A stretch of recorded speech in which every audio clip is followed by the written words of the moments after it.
Je suis Bonjour, Ada. tellement contente de faire un deuxième épisode de notre rencontre et te retrouver après presque une année, je pense, du première rencontre qu'on a eue. Oui, ça se peut, je te fais confiance. J'ai comme pas trop la notion du temps, donc Moi non ouais, plus. ça fait un petit Alors moment, mais j'essayais de te demander toi peut-être une année, je sais pas. Mais ce qui est sûr, c'est que c'est toujours un plaisir oui. de discuter avec toi. Et avec toi, super. On a eu presque 10 000 personnes qui ont vu notre rencontre et ça va continuer. Alors, c'est chouette. On salue déjà en avance tout le monde qui, qui vont nous voir Tout à fait. et on est une grande communauté, ça c'est chouette.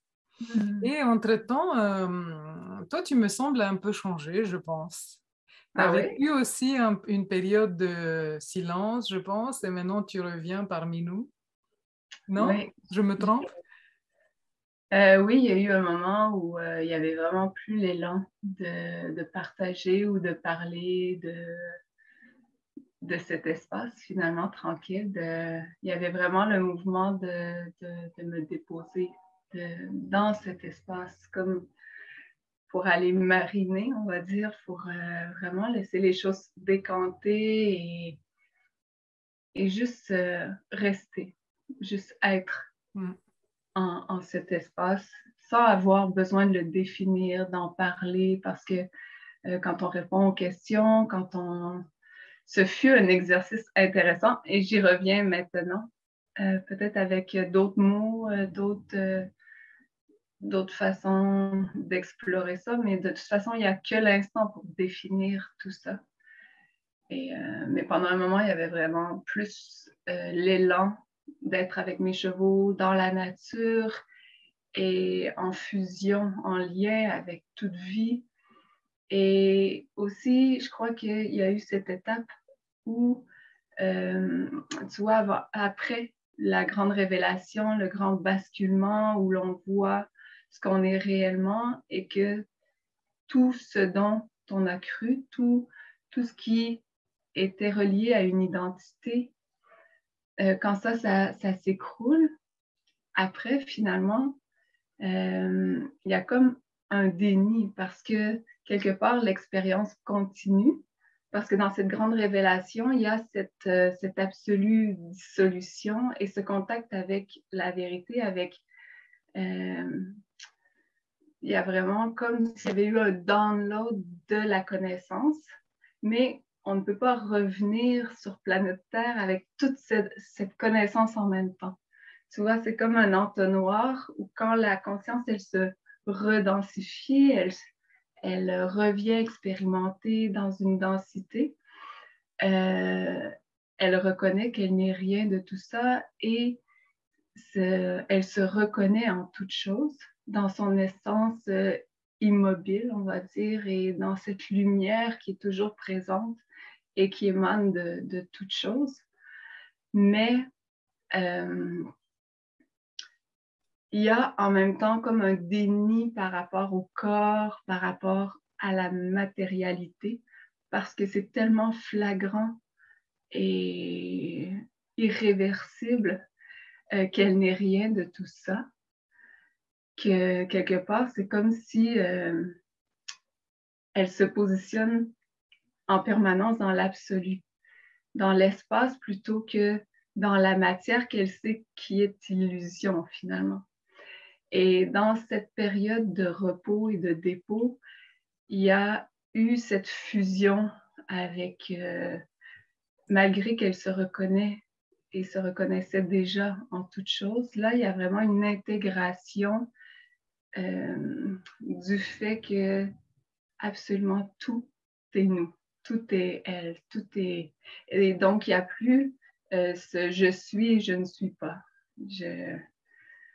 Donc, c'est toujours le défi d'expliquer en mots, mais absolument tout est bienvenu de l'expérience et toutes les strates et les dimensions d'expérience sont bienvenues. Donc, il n'y a pas qu'un positionnement dans l'absolu. Et maintenant, tu te trouves mieux dans ta vie, non? Ben, j'étais pas mieux ou pas bien parce qu'il n'y avait pas de saisie non plus de vouloir personnel, puisque tout ça tombe quand on voit ce qui est réellement, ce qu'on est réellement, il n'y a plus tout cet attachement à la personnalité. Donc, il y a eu, on va dire,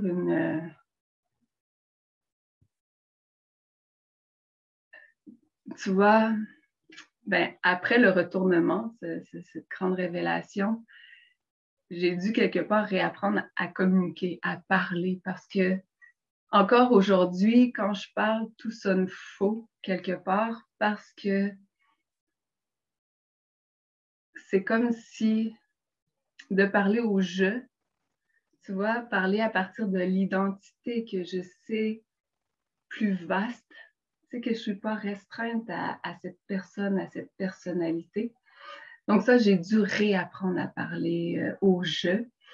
Comment j'ai géré ça au début, c'est que je parlais au grand je. Tu vois, le grand je.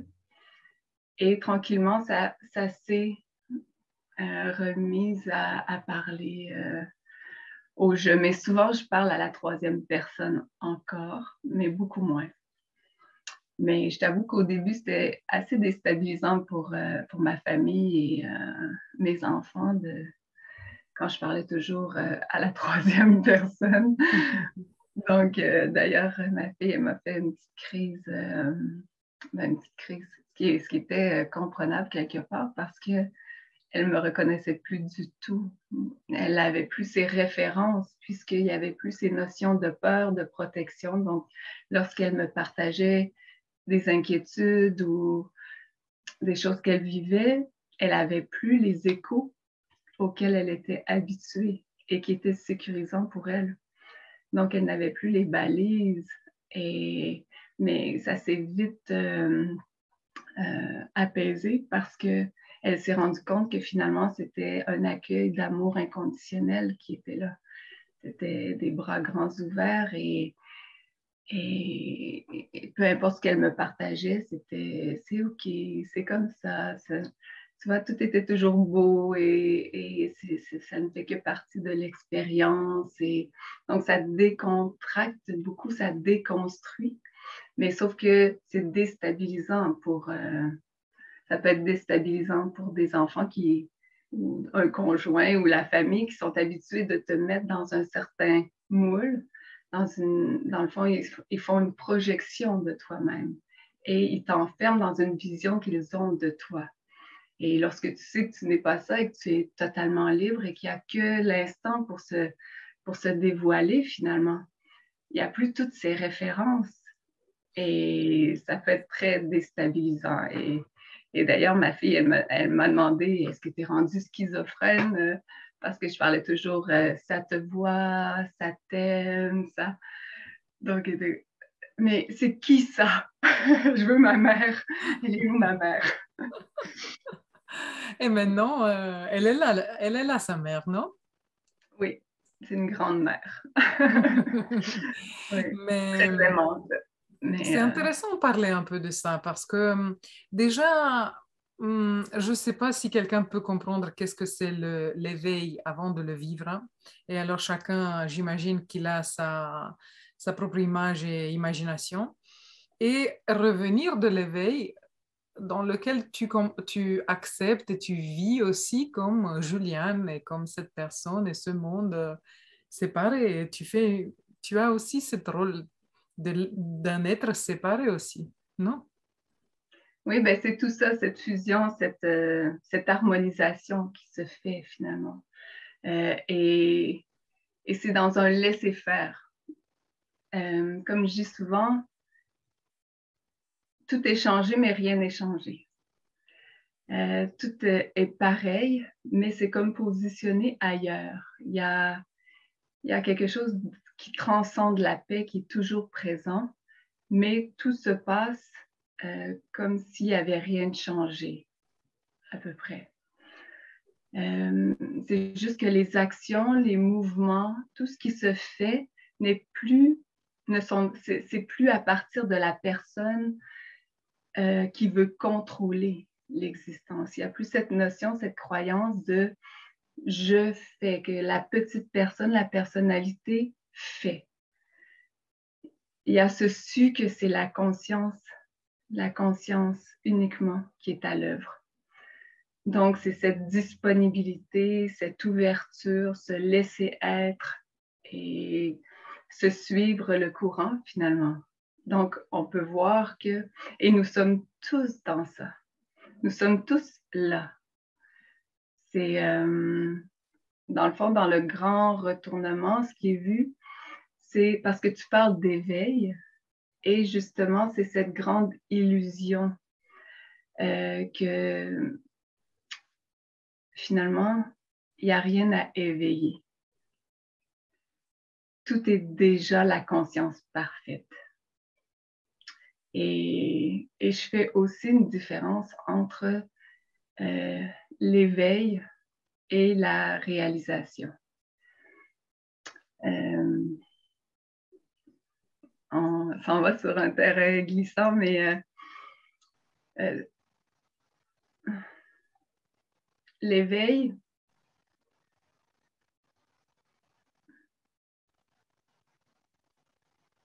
dans le fond, ça fait toujours partie de l'expérience.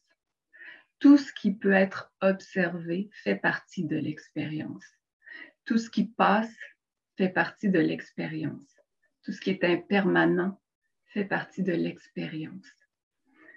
Donc, la seule vérité et la seule chose qui est vraie, c'est ce qui ne bouge jamais. Donc, il y a quelque chose dans l'expérience qui est toujours là, qui est toujours immobile, qui est constant, qui paraît immobile, mais qui est, j'appelle ça l'immobilité mobile ou le vide plein, ou c'est ce qui est si difficile à expliquer.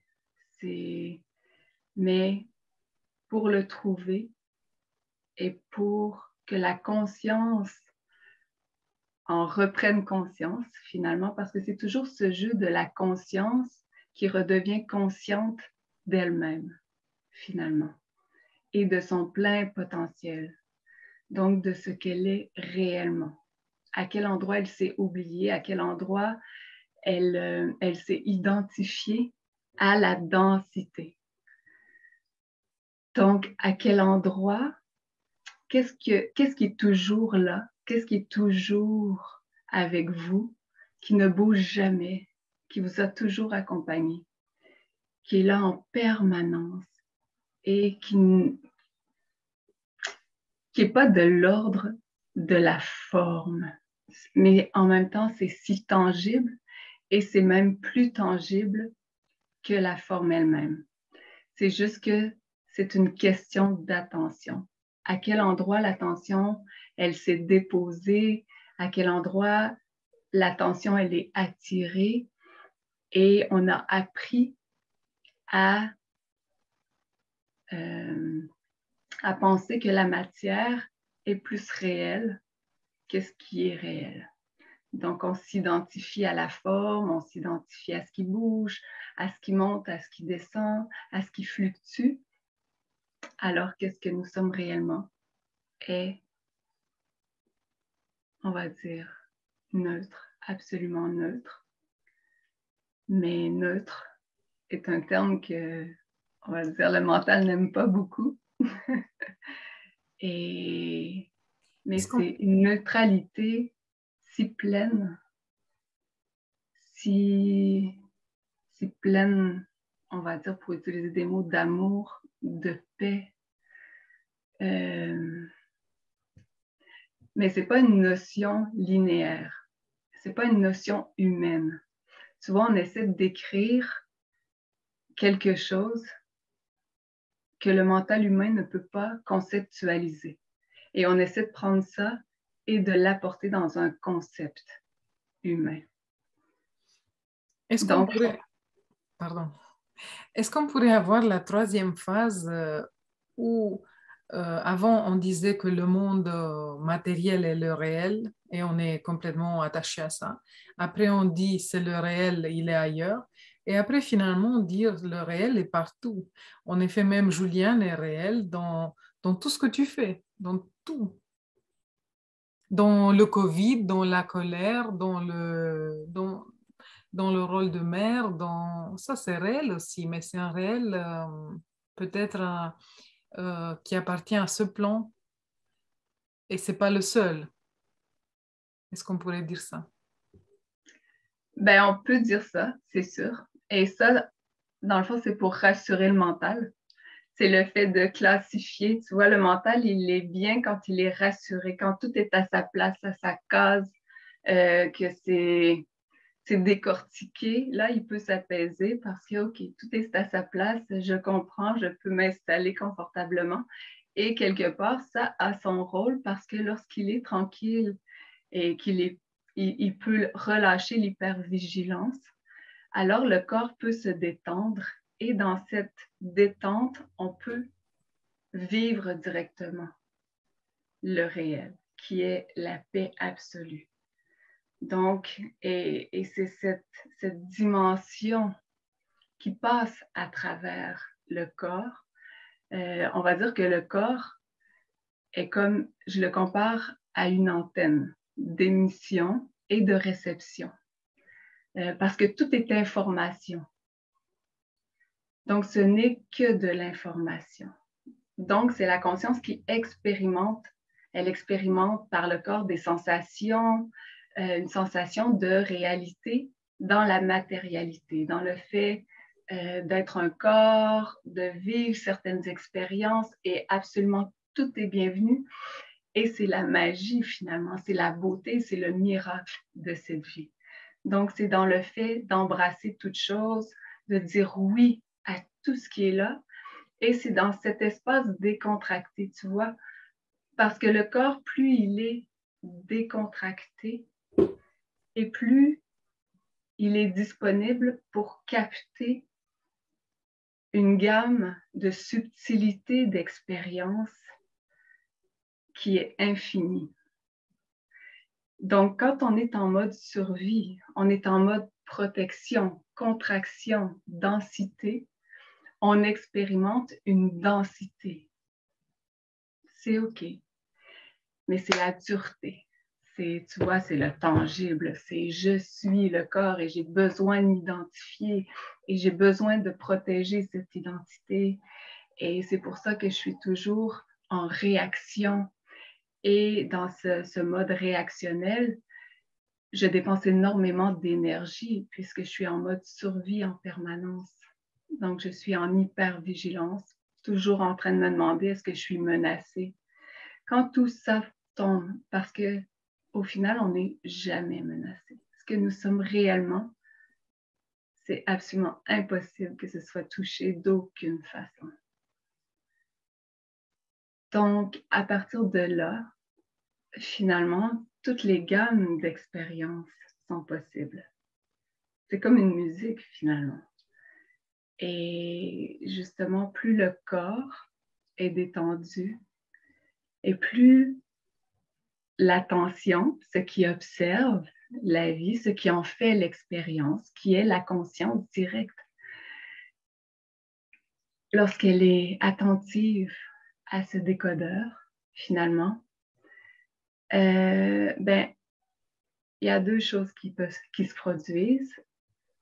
Elle expérimente beaucoup plus large, mais large dans les informations qui sont captées et dans la dimension qui est captée. Donc, elle reprend, elle ne se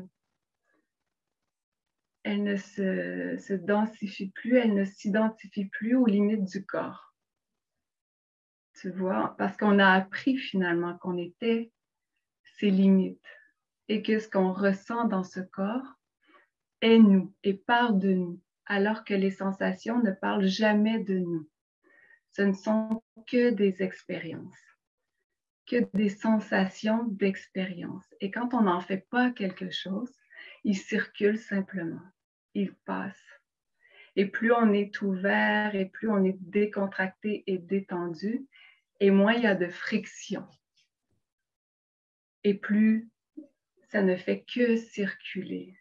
Et on peut se rendre compte que c'est la vie qui est en communication avec elle-même. Et c'est une grande danse perpétuelle de la vie. Donc, c'est tout dans ce laisser être. C'est pas à partir du moment où il n'y a plus cette notion « je suis une personne qui doit trouver et peaufiner mon identité et me définir », je touche à la liberté. Puisqu'il n'y a plus toute cette recherche et toute cette attention qui est resserrée dans une direction et qui resserre l'expérience. Donc, c'est toute cette notion de contraction et d'ouverture. Donc, c'est comme une respiration et c'est la base de la vie, contraction, décontraction. Il n'y a que ça. Toute matérialité est de la contraction d'information. Toute la sensation de matérialité. Et ça doit être une expérience chouette de vivre la vie au quotidien en ayant cette conscience et en expérimentant quand même cette dimension et ce corps et l'incarnation et toutes les sensations. Oui, mais il n'y a pas cette analyse. C'est ce qui est la beauté. Tu vois, c'est cette liberté, cette danse, c'est cette vie qui vit. Et c'est vrai que dans les choses qui apparaissent et qui se disent, il y a que c'est un miracle. Il y a cette conscience qui est consciente que chaque respiration, chaque pas, chaque sensation est un pur miracle. C'est vraiment une forme de magie. Parce Manifester. que, pardon? Manifester. Oui, oui, ça semble manifester. Et c'est pour ça que c'est un miracle.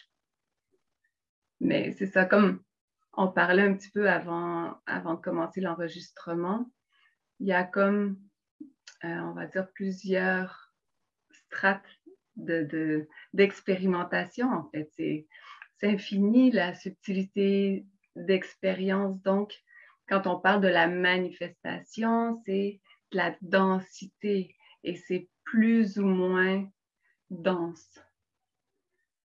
Donc, c'est comme si même ce qui paraît le plus dense perd de sa densité quand on perçoit la réalité. Cet espace indescriptible qu'on appelle la présence, la conscience ou Dieu, ça perce, ça traverse absolument tout. Et c'est vraiment où le regard est posé, où la conscience observe, qui définit la réalité, qui définit ce qui est expérimenté. Donc, plus la conscience, elle est resserrée en un point, par exemple, si je lutte contre quelque chose, je lutte contre une sensation particulière, ça définit toute mon expérience dans l'instant. Et c'est pour ça qu'il n'y a que l'instant. Donc, et que j'appelle l'authentique maintenant. Donc, qu'est-ce qui est présenté? Qu'est-ce qui est offert dans maintenant? Et tout ce jeu de quand l'attention, elle est attirée, si tu observes bien, la conscience, elle est attirée de soi-même vers un point ou vers un autre ou vers une ouverture. Et ça se fait. Ça se fait dans cette grande intelligence absolue. La même intelligence, finalement, qui autogère le corps, qui autogère tous les systèmes, les battements du cœur, la respiration, les échanges cellulaires. Tu vois, il n'y a pas besoin de la conscience humaine pour dire à tout ça de fonctionner. Ça fonctionne automatiquement. Comme cette vie est un immense corps orchestré qui s'expérimente de façon plus large. Et ça se fait. C'est pour ça même la notion du temps qui peut être très perçu, le temps peut être très différent à des différents moments et tout ce qu'on expérimente, en effet, c'est très subjectif, on pourrait dire, non? Tout à fait. Tout à C'est, fait. c'est ça ce qui montre ce que tu dis, en effet, comme perception de chacun de nous. Oui, tout à fait. Ça, encore là, ça dépend de où est posé le regard, comment l'attention elle est ouverte. Et cette notion du temps n'existe pas en réalité. Si on observe bien, il n'y a que maintenant. Il n'y a toujours que maintenant. Peu importe, même s'il y a cette sensation de projection, mais cette sensation de projection, elle est dans maintenant. Mais ça fait expérimenter autre chose, on va dire une autre texture d'expérience ou une autre saveur d'expérience. Mais je peux te raconter que une fois, j'étais en train d'emplir le seau d'eau de mes chevaux et j'ai vécu directement le fait que spontanément, tout se déroulait en même temps. Donc, tu vois, quand je parle que la conscience humaine ne peut pas expliquer ou conceptualiser la réalité, elle ne peut que vivre dans l'instant. Parce que cette notion, si je te dis absolument tout ce que tu as besoin de vivre, tout ce qui va être vécu, tout ce qui a été vécu, se vit en même temps, je veux dire là, ça fait des flémèches, puis ça fait un petit peu de fumée ici parce que le mental, il n'arrive pas à le placer, tu vois, dans quelque chose de sécurisant, de linéaire et d'en faire un concept rassurant. Donc, c'est pour ça que ça oblige à lâcher. Et c'est la même chose dans ce grand retournement, finalement. Ce qui a été vécu dans la grande révélation, c'est si puissant, c'est si... Il y a tant d'informations et en même temps de voir que rien de tout ça n'existe et que ça n'a jamais existé à un certain plan et à un autre plan que tout est déjà réalisé et à un certain plan que tout est déjà écrit et à un autre plan que tout s'accomplit. Le mental, il ne peut pas gérer tout ça. Il ne peut pas gérer toute l'information qui est reçue en même temps. Donc, il n'y a pas autre choix que d'abdiquer. La personnalité, c'est juste, ça relâche toute pression et il n'y a que maintenant qui se vit. Et il n'y a aucune façon d'essayer d'aller ressaisir, rechercher l'information pour en faire quelque chose. Tu vois, si je voulais tout conserver, on va dire, dans le langage humain, on appelle ça les annales akashiques, tu vois, toute l'information en même temps et que ça soit disponible là, maintenant. Je veux dire, les circuits énergétiques du corps surchaufferaient, et puis c'est... ouais. Donc, ça fait en sorte qu'il n'y a que maintenant. Ça ramène à l'humilité, le laisser être, le laisser aller. Mais ça t'arrive d'avoir des perceptions qui sont, euh, comme tu as dit, de tout ce qui était, tout ce qui va venir, quelque chose qui n'est pas maintenant. Bon, je ne sais pas si j'ai bien dit, mais des perceptions qui ne sont pas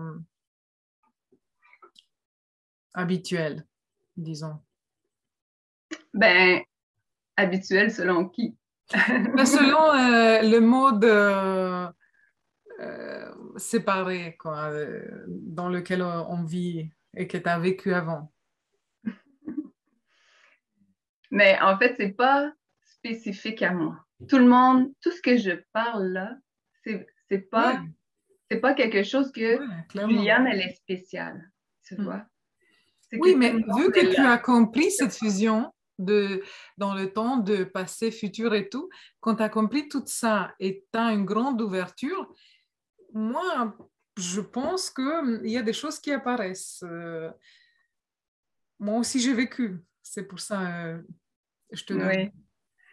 Oui, ben oui, ça arrive tout le temps. Ouais, C'est, c'est ça. ouais.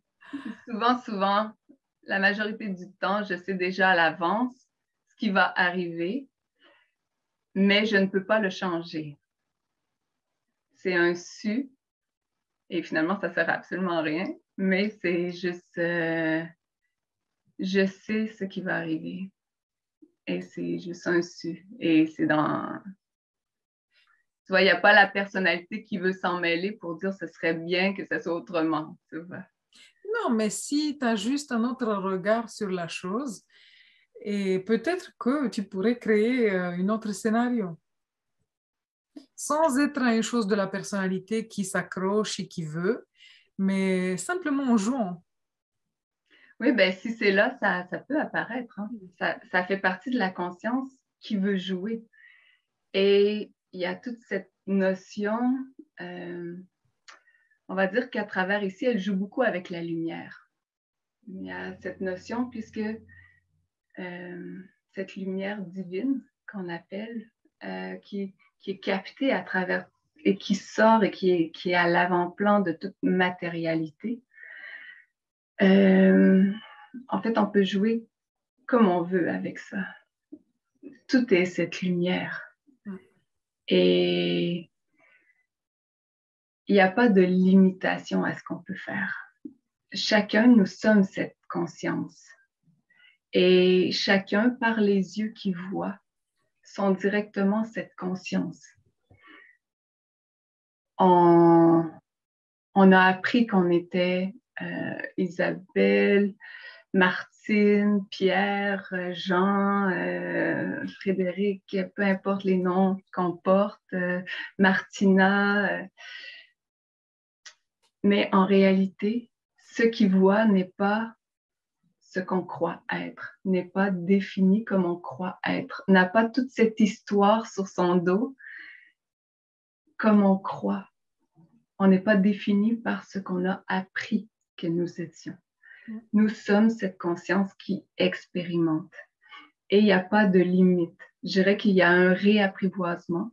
Et comme je disais tout à l'heure, c'est tout le jeu de la conscience qui redevient consciente de ce qu'elle est réellement et de son plein potentiel, finalement. Donc, je veux dire, c'est illimité là, ce qu'on peut expérimenter dans cette ouverture de conscience, dans cette projection de conscience. Il n'y a aucune limite.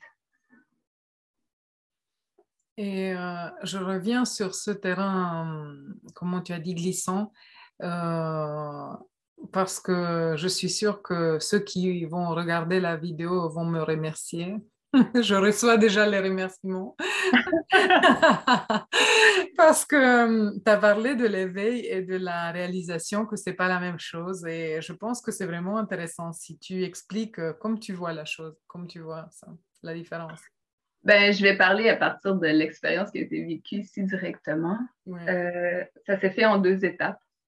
Donc, la première étape que j'appelle l'éveil, où a été perçu justement ce que nous sommes, ce qui ne bouge jamais, ce qui est toujours intouché, intouchable, immobile et tout ça.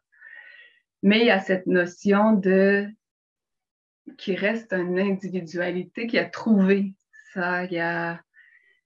il y a encore ce deux, si tu veux, mais il y a ce su qu'il y a cette conscience avant tout.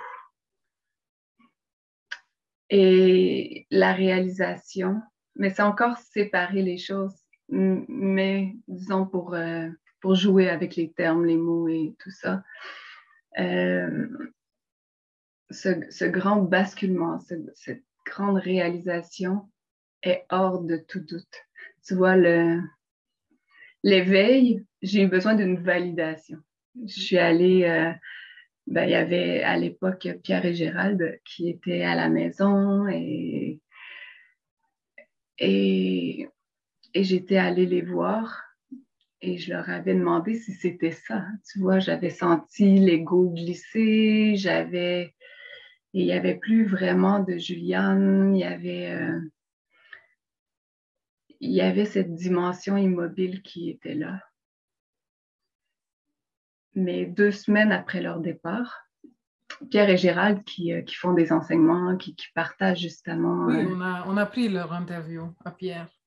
Oui, c'est ça. Donc, 2 semaines après leur départ, ben, ça se fait en claquant des doigts. C'est un retournement de la conscience. Et là est vu que justement, il n'y a rien, il n'y a pas d'individu pour vivre la réalisation. L'individu n'a jamais existé.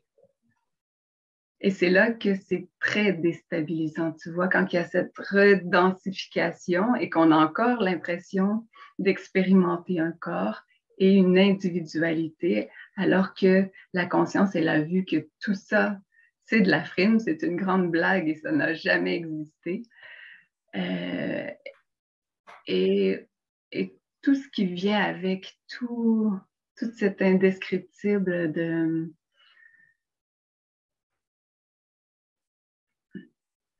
où il y a cette grande révélation où justement il n'y a pas de temps, il n'y a pas de maître. Tout le monde est déjà maître. Tu vois, c'est ce jeu où on a l'impression qu'il y a des gens qui sont plus maîtres que d'autres. Comme là, on pourrait penser que j'ai quelque chose à enseigner, mais chacun est au même stade. Chacun a quelque chose à se partager, à enseigner. C'est le grand jeu. Et tout le monde est déjà maître. Et tout le monde est déjà cette conscience, intelligence. Et tout le monde, pour mêler un peu le mental, on va dire, tout le monde n'a jamais été tout le monde. Oui, mais tu vois, quand tu dis tout ça, euh, ça part d'une conscience qui s'est ouverte ailleurs. Pour quelqu'un qui vit ici, dans cette conscience, tout ça, comment expliquer ça? C'est vrai que c'est difficile de mettre un mot, mais comme si tu vois, quand on voit un paysage, on voit toujours jusqu'au premier virage, non? Et nous, dans ce monde, on voit jusqu'au premier virage. Mais toi, si tu as pris l'hélicoptère, tu dis, bah, il y a jamais un virage. Parce que tu vois tout le chemin, tu vois, c'est un angle différent une autre perspective, non? C'est ça, mais ce n'est qu'une autre perspective. Ouais. Parce que c'est la même conscience. Et c'est pour ça que par ici, ça prend ce chemin de rappeler à cet espace qui sait déjà. Donc, c'est pour ça que quand je parle, je dis toujours, je parle à la partie qui sait déjà. Je n'essaie pas d'expliquer au mental. Parfois, je suis un peu plus gentille et je prends des voix pour l'apaiser un peu, pour le tranquilliser, mais principalement, je parle à ce qui sait déjà, ce qui reconnaît la vérité dans ce qui est dit, dans ce qui perçoit entre les mots la vérité. Parce que finalement, la vraie vérité et la seule chose qui peut être enseignée est dans le silence entre les mots. dans le silence et dans l'espace, absolument tout ce qui doit être su est là. Oui, parce que pour toi, c'est une expérience, ça. Le silence, c'est pas un vide, tu expérimentes quelque chose. C'est pour ça que quand les gens entendent ça, ils entendent selon leur expérience. Ils ne peuvent pas entendre plus. Oui, sauf que ça attire l'attention entre les mots. Et plus l'attention, elle se dirige là, et plus il peut y avoir reconnaissance. Plus il y a reconnaissance, oui, et réapprivoisement. Parce que c'est juste une question d'attention et d'observation. Donc oui, si l'observation, elle est toujours sur la forme, elle est toujours sur les mots, ben, on ne perçoit pas le silence entre les mots, puisqu'on attend toujours le prochain mot. Ouais. On pense que ce qui est important, c'est les sons. Ouais. Mais dans le silence, il y a encore plus de sons. Et c'est la même chose pour le chemin que tu disais. Si ma perspective est concentrée sur les tournants et sur le chemin et le fait que je ne vois pas plus large, j'ai toujours l'impression que je suis restreinte. Tu vois, qu'il y a quelque chose à observer de plus. Mais il ne peut pas y avoir d'erreur. Et ce chemin qui est vu contient tout. Et si, quand on fait chaque pas sur ce chemin, si on est concentré au pas, au fait de marcher, le premier virage signifie pas grand-chose. Ben, c'est parce que dans l'expérience directe, si on est concentré sur le virage, ben, après ce virage-là, il va y avoir un autre virage et un autre virage et un autre virage. Et il y a du changement. Tant que si on n'est pas concentré sur ce qui change, ce qui bouge, c'est une permanence. C'est ça, exactement.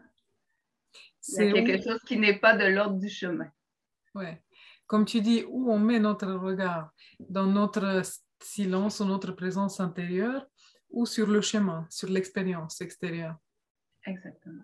Ouais. Et je voudrais aussi dire que tu parlais de l'éveil, mais je pense que les personnes qui te suivent et qui te comprennent et qui cherchent ça, déjà, tous ils sont touchés d'une forme d'éveil plus ou moins accentuée, parce que sinon, tout ce que tu dis, je pense, pour une pensée complètement terrestre, ça n'a aucun sens.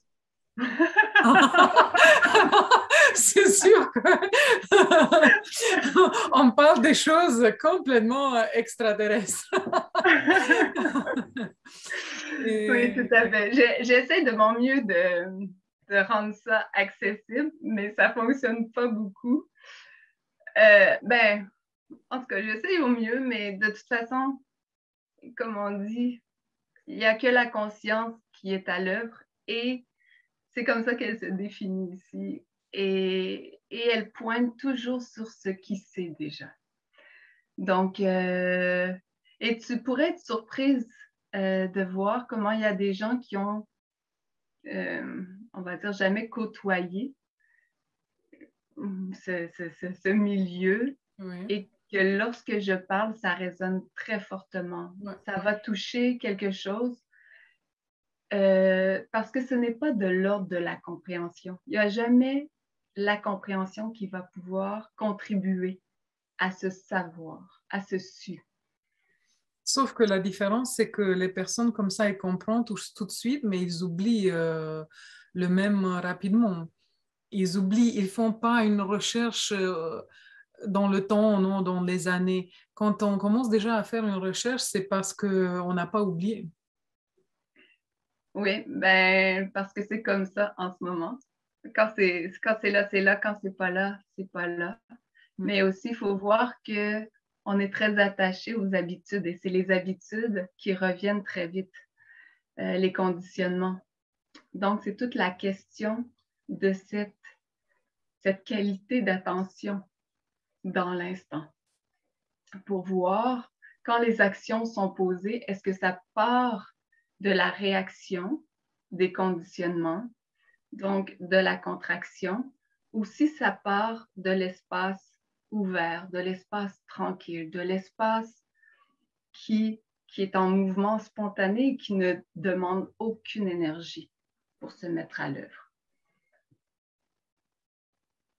Mais il n'y a pas d'erreur. Donc, même ces personnes, parce que c'est encore, tu vois, diviser les choses. Pour moi, il n'y a rien qui est plus spirituel qu'autre chose.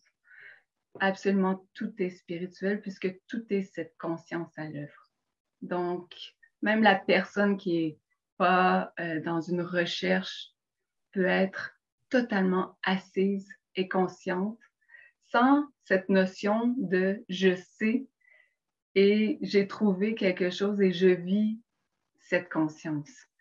À partir du moment où on est totalement déposé dans maintenant, dans l'instant, il y a cette paix qui s'installe. Et celui qui est en train de, je ne sais pas, de faire du pain, totalement absorbé dans ce qu'il fait, il est totalement dans cet espace silencieux, disponible à ce qui est présenté. Pas dans une lutte, dans un conflit, mais ça fait partie du jeu de voir que lorsqu'il y a des pensées qui passent, ben, on en fait quelque chose. On s'identifie, on pense qu'on est ces pensées qui passent. Alors que quand on est concentré quelque part et qu'il y a des pensées, ben, l'attention, elle n'est pas sur je capte les pensées et j'en fais quelque chose. Parce qu'il y a toujours de l'information en mouvement. On est tous reliés.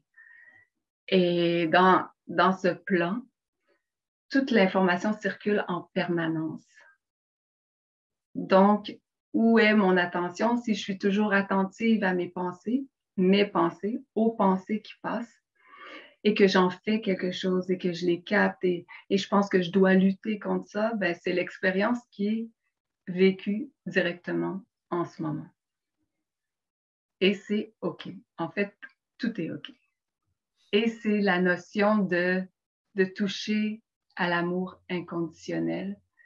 L'amour inconditionnel, c'est sans jugement, c'est sans séparation, c'est arrêter de séparer et de classifier et de mettre dans bien et mal. Il n'y a pas toutes ces notions. C'est souvent ce que la majorité des gens appellent l'amour, c'est pas de l'amour, c'est de la peur.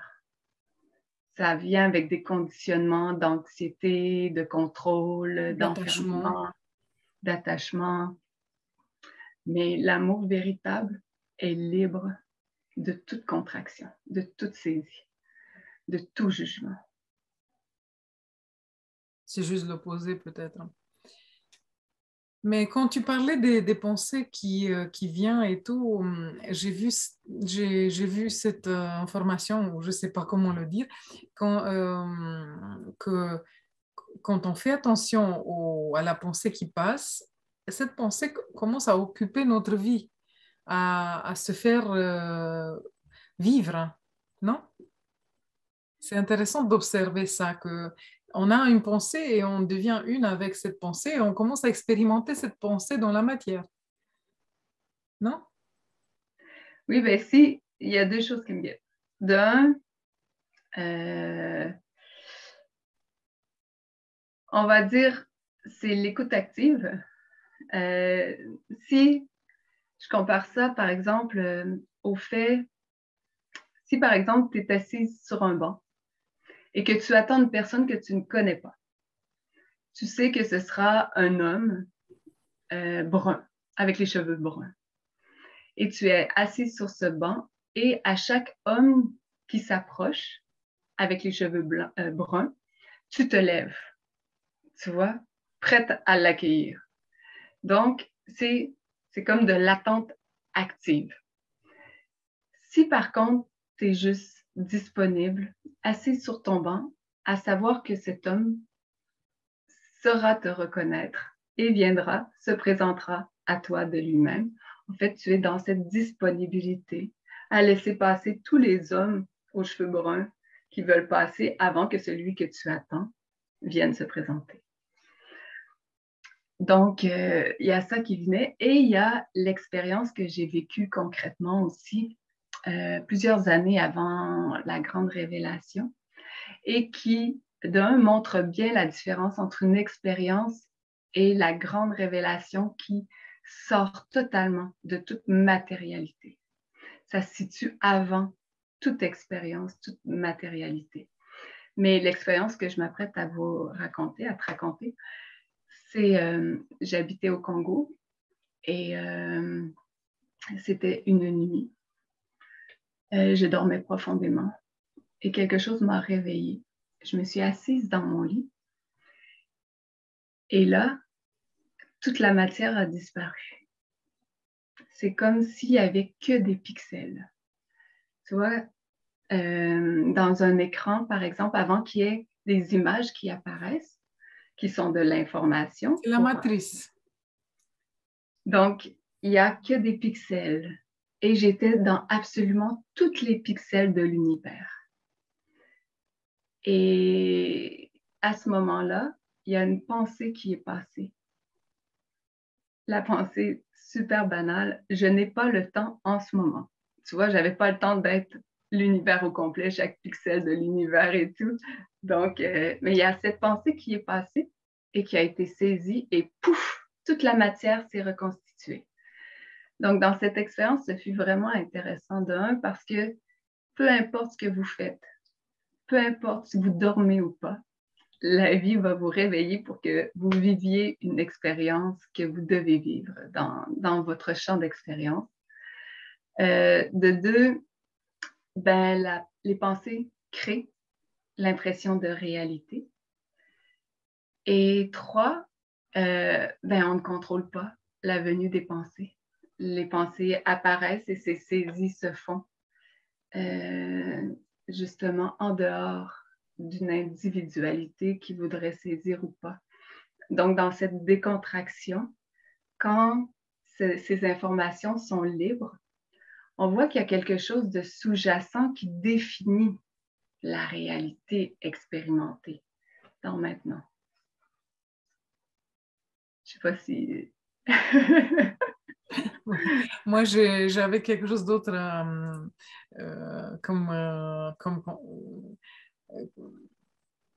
comme idée, mais bon. Vas-y, vas-y.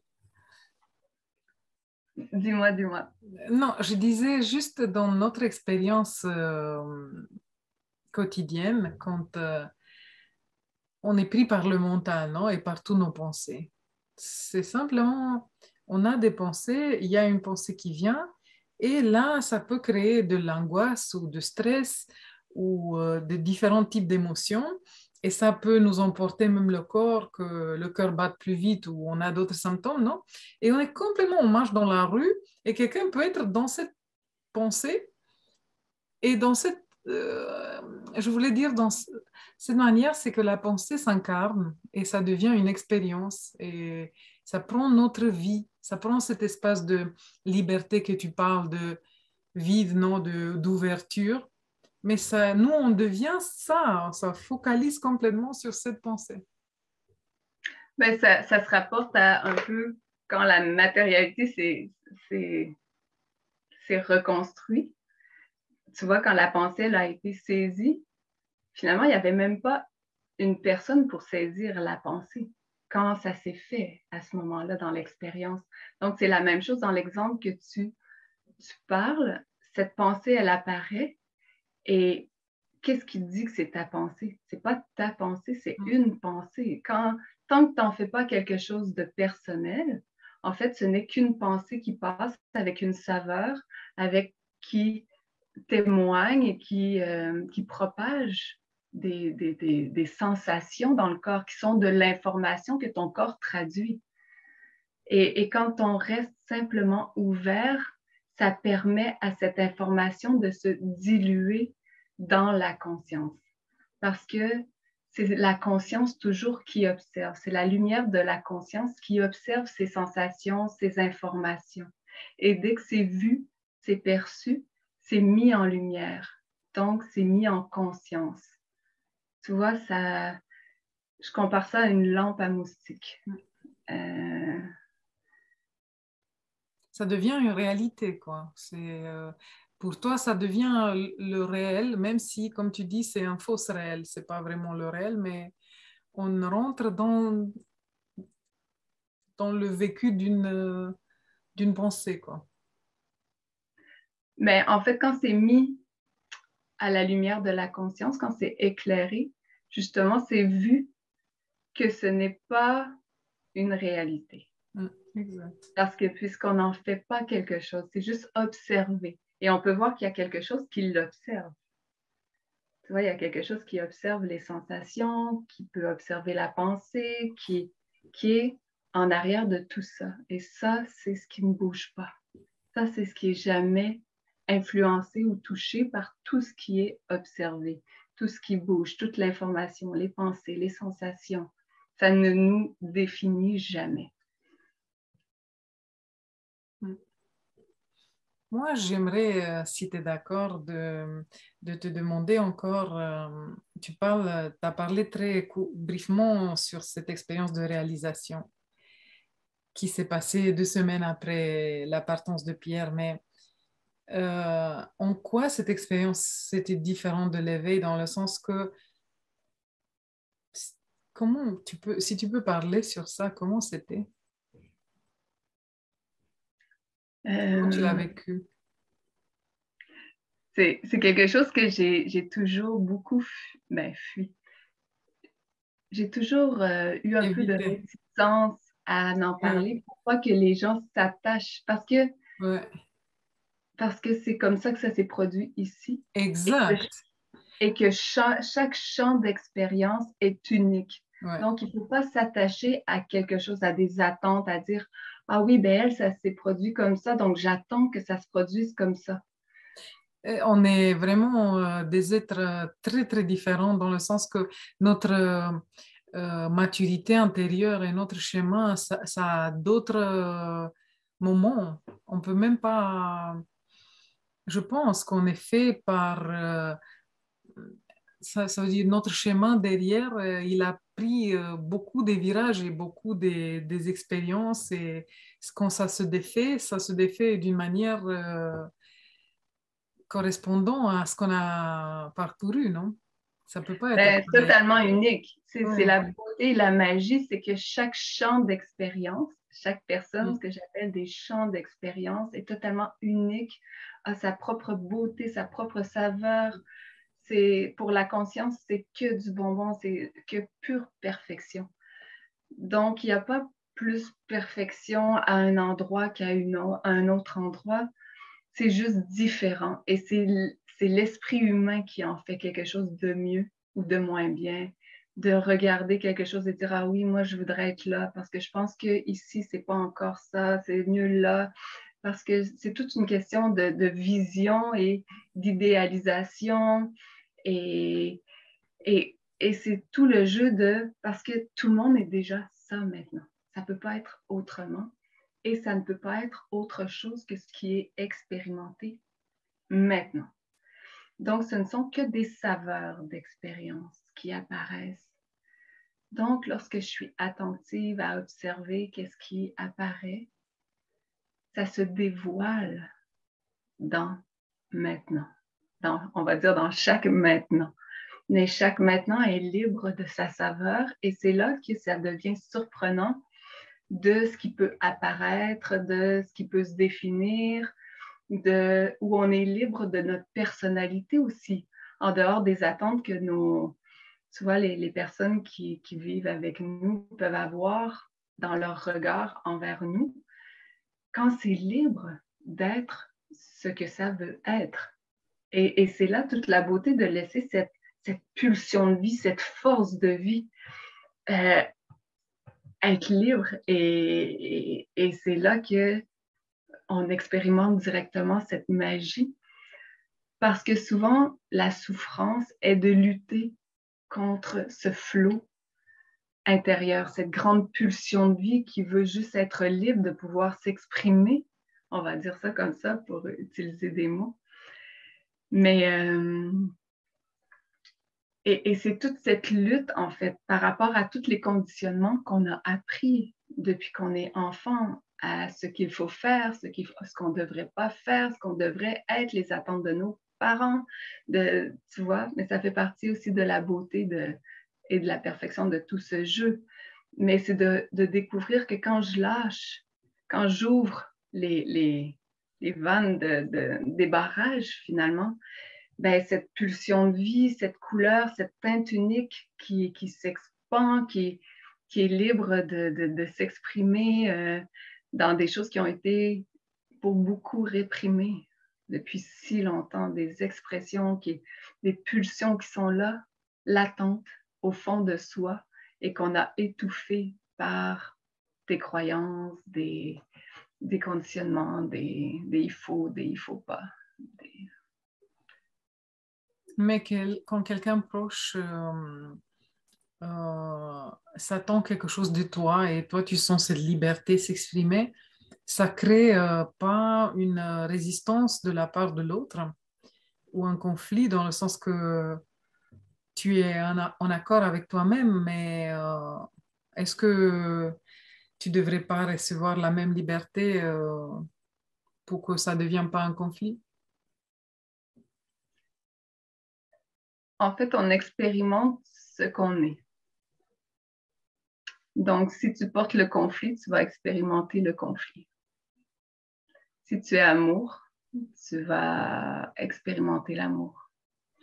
Donc, à partir du moment, c'est pour ça que lorsque le mouvement part de la paix, de l'amour, de la tranquillité, de l'endroit juste, tout est parfait. En fait, c'est toujours parfait, mais si la personne en face, elle ressent de la contraction et de la dualité face à ce qui est observé, je veux dire, c'est en dehors d'un contrôle. Je ne peux pas contrôler ça.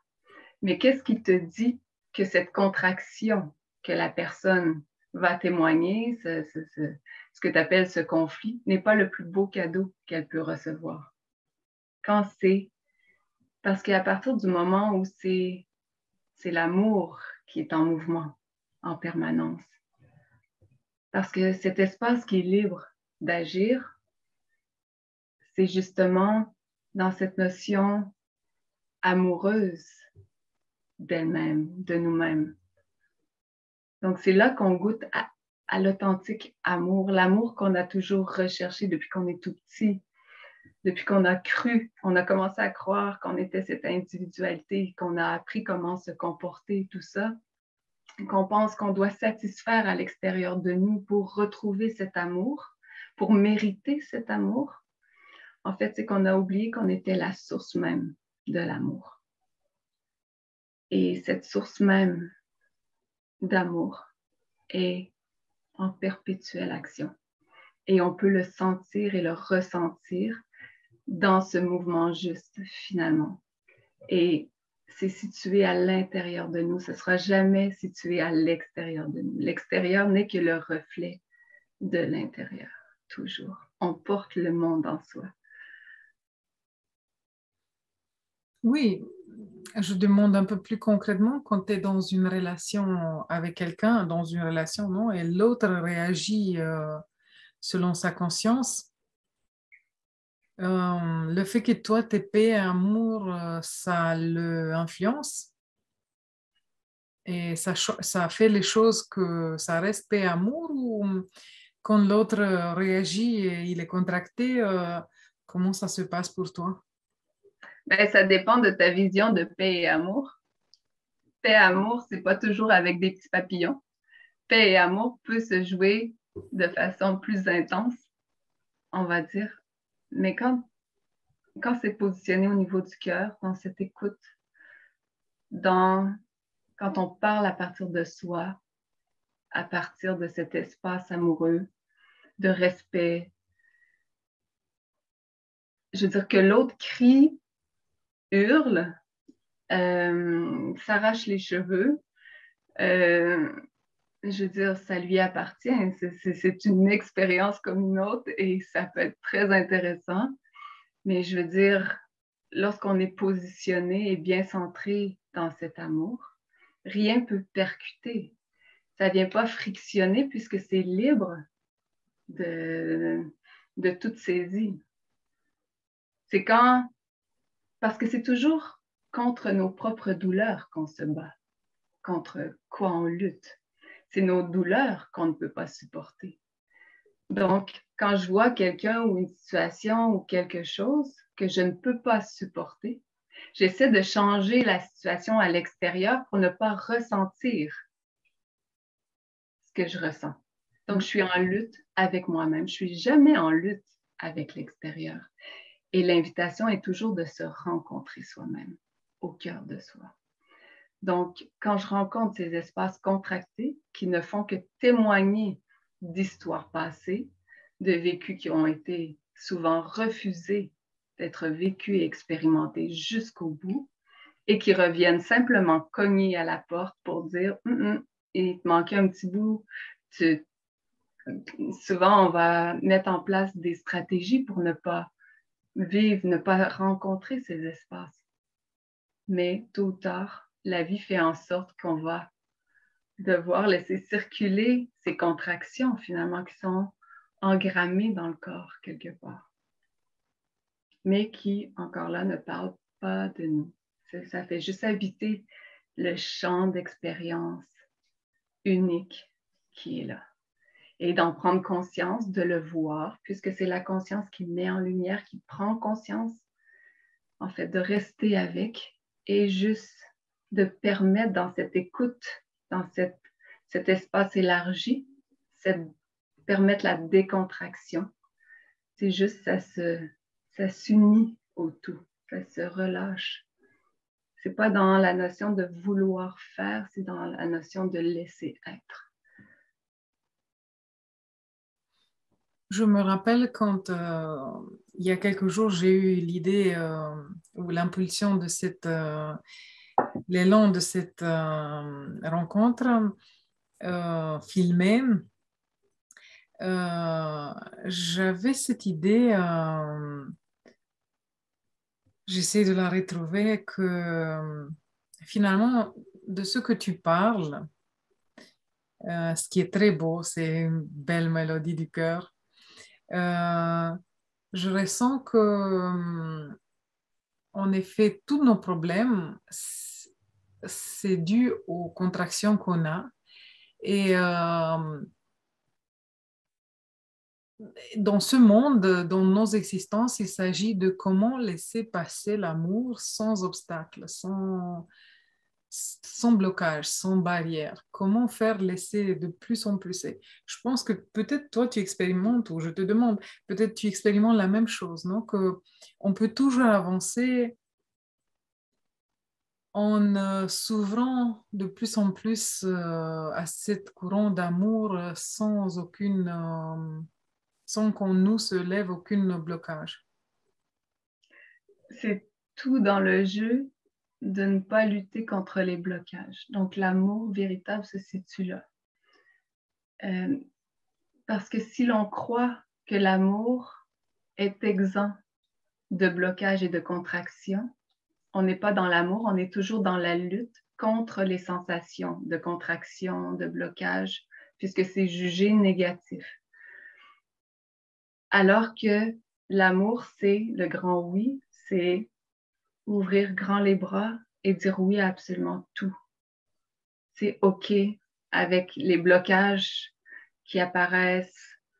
En fait, ce ne sont que des sensations. Si on observe bien, ces sensations, elles apparaissent dans un espace décontracté, dans quelque chose de beaucoup plus vaste et au final infini. Mais disons que quand on regarde concrètement, toutes ces sensations contractées qu'on ressent apparaissent dans un espace décontracté. Et quand l'attention, elle s'élargit sur l'espace décontracté, on voit que les contractions vont s'unir à cet espace. Ça leur donne de l'espace finalement pour se réunifier à ce qui est décontracté. Je dis souvent que la décontraction est dans la contraction. Et l'amour, elle est là en permanence. C'est... je dis toujours que je suis dans les bras de Dieu Dieu est là en permanence. C'est cet espace décontracté qui accueille tout. C'est cette portion de nous qui est sans jugement, qui est si tangible et si là, et dans laquelle toute matière ou toute sensation ou toute pensée ou tout ce qui bouge et tout ce qui est impermanent apparaît. Et dans tout cela, Dieu est là. Dieu y apparaît. Et en cela est l'amour véritable. Et c'est là en permanence. Un bel témoignage. Et de toute façon, ça m'a passé par la tête il y a 5 minutes, mais je le dis maintenant que je te remercie, Juliane, pour la simplicité avec laquelle et la générosité avec laquelle tu ouvres ton cœur et tu te manifestes, non, pour les autres aussi et tu partages pour, euh, pour les autres.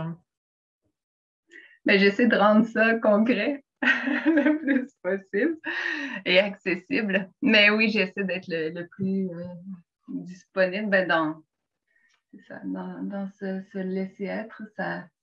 Ça se fait de soi-même et c'est facile et simple. Et dans tout cet amour qui se déverse, tu vois, c'est un cycle, c'est un mouvement, c'est une reconnaissance de l'amour en toute chose, finalement. Et tu nous as partagé plusieurs fois que tu as plein d'animaux chez toi, tu prends soin des chevaux, des chiens, des chats, je ne sais pas, plein d'animaux que tu aimes. Ça, ouais. Mais, mais tu vois, je vois beaucoup d'êtres humains qui se sentent beaucoup à l'aise avec les animaux, mais avec les humains. Si on vient chez toi, tu te réveilles à 6 heures du matin pour nous faire à manger, pour s'occuper des gens aussi, Bien sûr. ou juste pour les animaux? Non, j'aime depuis la grande révélation, je me suis réconciliée avec l'être humain. Oui, Ouais, ça, c'est pas facile pour beaucoup de monde. j'aime beaucoup. Ouais, mais c'est sûr qu'avec les animaux, quelque part, il y a une facilité à retrouver cet espace d'amour inconditionnel parce que l'animal est sans jugement et il vit dans cette conscience animée. Il est simplement. Donc, c'est pour ça que beaucoup de gens sont attirés par la nature, par les animaux, parce que quelque part, il y a cette reconnaissance profonde de la simplicité de la vie, de la simplicité de ce qui est. Et ce retour à cette vérité. Et aussi, ce qui est difficile, on va dire, dans cette notion d'expérimenter l'être humain, on a l'impression qu'on est tous séparés. Et à la base, dans un plan déjà pas si élevé de plus, on a déjà cette conscience d'unité où tout est partagé et où on s'auto-nourrit avec les informations, on va dire, qu'on vient expérimenter, par exemple, sur planète Terre, ici dans cette dimension 3D. Donc, on va dire, quand on meurt, on passe dans une autre dimension d'expérience, une autre subtilité d'expérience. Et là, toute cette information est échangée et ça se passe au niveau télépathique. Il n'y a pas... c'est impossible de protéger de l'information. Comme ici, on a l'impression que si je ne te dis pas quelque chose, tu ne le sauras pas. Tu vois, tu n'auras pas accès à l'information qui est contenue ici. Mais sur un autre plan, il y a ce que j'appelle les boules d'âme, de teintes totalement uniques, qui portent en elles des connaissances totalement uniques, mais tout ça est partagé spontanément. Et il y a on goûte cette force d'amour de façon si concrète que lorsqu'on s'incarne sur planète Terre, il y a cette sensation de manque, ce choc où j'ai l'impression de manquer de nourriture. Et la seule façon de retrouver cette source d'amour est de puiser en soi. parce que c'est impossible de le trouver à l'extérieur. Ouais, quelle richesse, trouver ça en soi et vivre C'est là. ici en union. C'est juste encore là une question d'attention. C'est déjà là.